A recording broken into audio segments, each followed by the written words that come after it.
C'est comme ça qu'on doit faire, on doit voir le péché. Donc, ce verset 11, voilà ce que se passe dans le corps de Christ aujourd'hui. Que ce soit les frères en Christ, que ce soit les faux pasteurs, on pense à la légère la plaie de la fille de mon peuple. La plus grande plaie dans le corps de Christ, dans la vie de l'homme, c'est quoi? C'est le péché. Vous voyez comment Jérémie nous relève des grandes choses. Et il disait paix, paix. Et il n'y a pas de paix. Oh, ma soeur, non.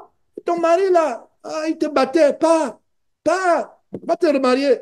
Va en paix. Ah. Tu sors ton mari qui te tapait. Je ne peux pas cautionner, mon frère, de voir une soeur dont la vie est menacée de mort par un mari violent.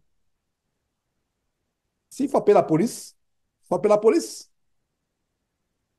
Votre vie est en danger. Quand je dis vraiment, je ne parle pas des paroles, de la violence verbale. Même la violence verbale je ne la cautionne pas. Mais je parle de votre vie en danger, qu'il a même pris un pistolet un jour, il a tiré sur vous, il vous a raté. Qu'il a essayé de vous écraser avec la voiture, comme ça s'est passé avec une femme ici au Texas. Et je pense que son mari, elle, si je ne me trompe pas, il allait pourtant dans une église. Mais le mari l'a écrasé avec sa voiture. Il n'en pouvait plus. Et ils se disent chrétiens. Si c'est des cas comme ça de brutalité de ta vie, tu peux partir. Mais comme tu pars là, sache qu'il a tué ton mari. Tu es parti pour te mettre à l'abri. S'il faut appeler la police, je ne te dirai pas que tu as péché, tu appelles la police parce que ta vie est en danger. Surtout si tu as échappé, il y a eu une tentative de meurtre. Mais je ne vais pas te dire de divorcer, d'aller te remarier. Vous voyez? Après, ils vont te dire que non, sois en paix. Et la personne que tu rencontres après, te dit, ah, vraiment, je suis dans la joie, dans la paix. Ils vont passer avec les hommes. L'homme que j'ai rencontré est tellement doux. Est-ce que vous avez remarqué, mes frères et sœurs, que surtout pour les sœurs qui sont célibataires, qui sont mariées, qui sont remariées dans l'ignorance, le deuxième mariage est toujours le paradis. Qui n'a pas remarqué cela? Moi, j'ai remarqué.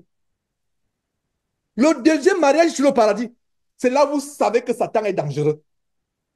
Le premier mariage, j'ai dit non, frère. J'ai découvert avec tes enseignements que se remarier, c'est une abomination. Je suis sur le point de sortir de ce mariage. Mais je vais te dire une chose. Cet homme-là est un ange. Il me gâte. Il me fait tout ce qu'un homme peut faire. J'ai vu le paradis.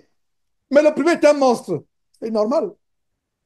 Satan te fait être dans les nuages de l'amour avant d'être dans le feu éternel de l'enfer. Voilà. Est-ce que frères, sœurs, connaissez Satan? Connaissez comment Satan agit. Et c'est toujours comme cela. Toutes les sœurs, le dénominateur commun de toutes les sœurs divorcées me disent, frère, mon mari était un démon. Celui avec qui je suis maintenant, je me suis marié étant dans l'ignorance, c'est un ange.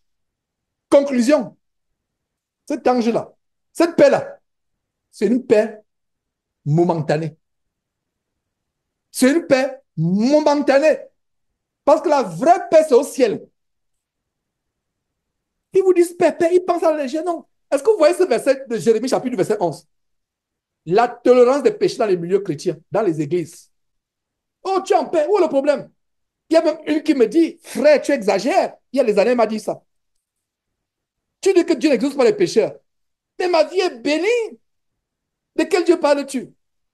J'ai des faiblesses comme tout le monde. Et dans mes faiblesses, je continue à prier Dieu, je continue à vivre dans mes faiblesses. Dieu me connaît, je pêche et Dieu m'exauce. Je lui ai dit, va lire Matthieu chapitre 4, verset 4. Elle a lu, elle me dit, j'ai lu, je ne comprends pas. J'ai dit, lisons ensemble. On a lu ensemble, elle dit, qu'est-ce que tu vois là?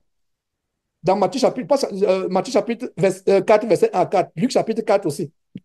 Qu'est-ce que tu vois? Qu'est-ce que Satan dit à Jésus? Prosterne-moi, je te donnerai. Donc, quand tu te prosternes devant le péché, Satan va te donner quelque chose qui va te mettre dans la paix.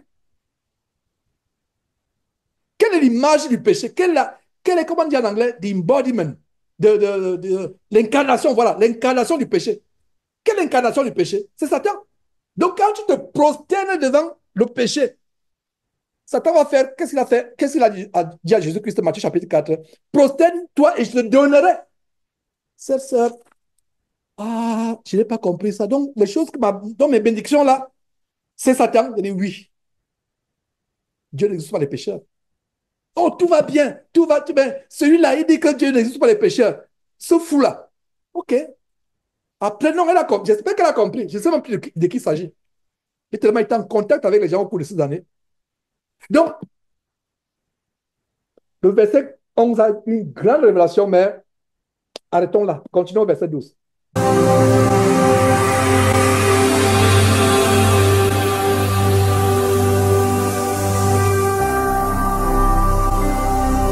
Jésus-Christ TV, vous connaîtrez la vérité et la vérité vous affranchira.